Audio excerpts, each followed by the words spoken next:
Well, hi there to all of you at Ignite Youth. Good to see you guys over the screen, even though I'm not able to see you personally, but I'm sure there are a lot of you joining in today. So with that in mind, I welcome you back to Ignite Youth once again. I hope you had a great time last week as we gathered together, and I pray that you are still recognizing that you are a blessing and that you know that you are a blessing wherever you are. So with that in mind, this afternoon, morning, whatever time you're tuning in, I pray that you have a great life group session together. But before I bring you to your life group and give you your lessons, I just want to give you an announcement towards asking you to be part of our team. I'm sure that your mentor has already sent out the promotional image to you, and it is asking you to be part of our team. Youth is for everyone, and we believe that you have a part to play in the youth ministry as well. If you feel like you're creative, then you come and join the worship team or even the designing team, which helps to design the youth area or the looks of the youth ministry. Or even if you use social media a lot and you find that you can be part of that team, then join the social media team. Lock and load is as simple as logistics. That's just a better and nicer term to put it. And lastly is the two, which is youth intern and a youth leader. If you find yourself in a more leadership kind of position, then and you think you can lead others just as well, come and join the youth leadership. But if you feel like you're called to more than that, you're called to things that God has put on your heart towards youth ministry in the bigger picture, towards vision carrying and things that you believe that you can lead yourself and lead people into, then come and be a youth intern, which is working alongside me and the church as well, to making Ignite Youth the best that it can be. But all in all, don't forget to fill in the form, and I pray that all of you will consider joining the team as we soon will be meeting back together face to face. So in all that, let me pray and then I'll lead you all into your life groups. So dear Jesus, thank you for this time. Thank you for the opportunity that we get together once again for this time of life group at Ignite Youth. We pray that the sessions will be meaningful and it will be impactful to our lives. And I pray that wherever we are, wherever we do, we will continue to be a blessing and continue to serve you in whatever capacity that we can, even in whatever spheres we find ourselves in. Be with us, take care of us. In your name we pray. And everyone said, Amen. So with that, have a great life group session. God bless.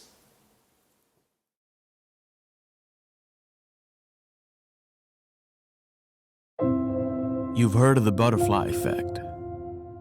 A butterfly flaps its wings on the other side of the world. By the time it gets to us, it's a hurricane. It's the idea that little things can have big consequences. Now, this is especially true about the choices we make when we're young. You see, every decision ripples out into our world and our future in ways that we can't possibly imagine. And we carry them to the end of our days. The choices we're making right now can affect our long-term health, our ability to get a job, our future spouse, our kids, our grandkids, everything. What you do will always be with you. But there is one choice that towers over all the rest. Get it right, and every bad decision you've ever made can be wiped away. Get it wrong, and a lifetime of good choices will one day turn to dust. When you choose to follow the Creator, when you choose to surrender your ways to Him, when you decide to trust Him with your life, you will have figured out the one choice that really matters. You see, the beat of a butterfly's wing may or may not change the world, but the choice to follow Christ will change you and countless others forever.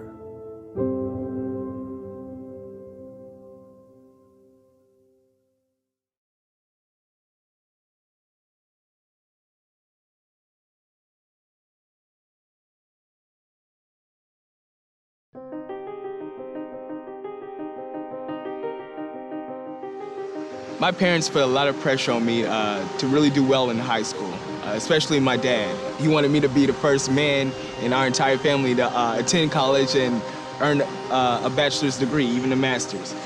As a result of that, I took the highest highest level classes. I was enrolled in an international baccalaureate program. Most of the people I hung out with were the top-notch students. They were the top 10%.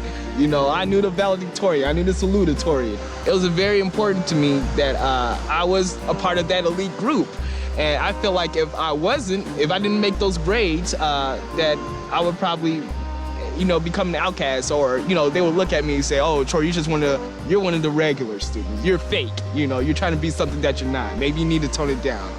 You know, on tests, you know, they always get A's, and I would get, you know, a solid B plus or B minus, you know. When SATs came, they would get, you know, one of my friends got a 2250, and, you know, I got a 1600, you know. 1600 is not that bad, but I mean, it's not scholarship great.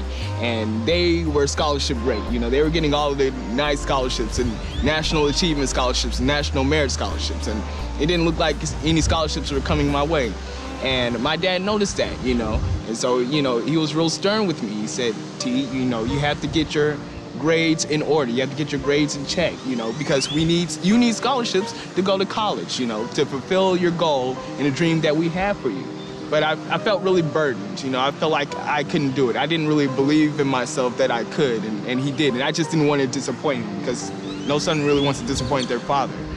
I chose to neglect God. I chose to neglect prayer. I chose to neglect reading my word. I skipped church just so I could finish a paper. I had to turn the paper in on time, or I would get a 0.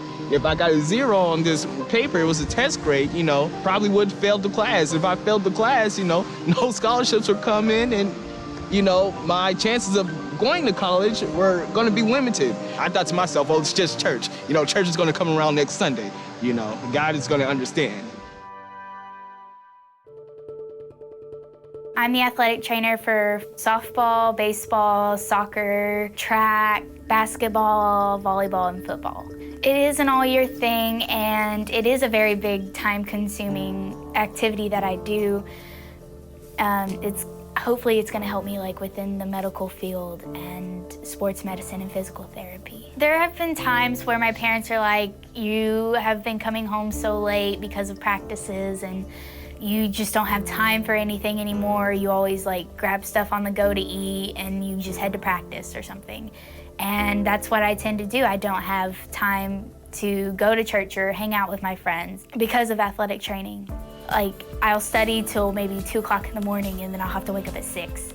You know, I just don't have time like for a quiet time at all, and I feel like that's the last thing I want to do. It just like makes it harder for me to go about my day, and to like with all the struggles, it's just like I don't know what to do, and I don't rely on him like I probably should. I feel distant more than anything from God. I'm not as strong as I used to be. I feel like my problems are a lot bigger. I feel like I'm at a crossroad now. I have to choose, you know, and I feel like I can't do both. But then at the same time, I feel like if I put in that little extra time, even though I've been up since 2 in the morning, that I could. And I just don't choose to. Like, I've put athletic training before God, most definitely.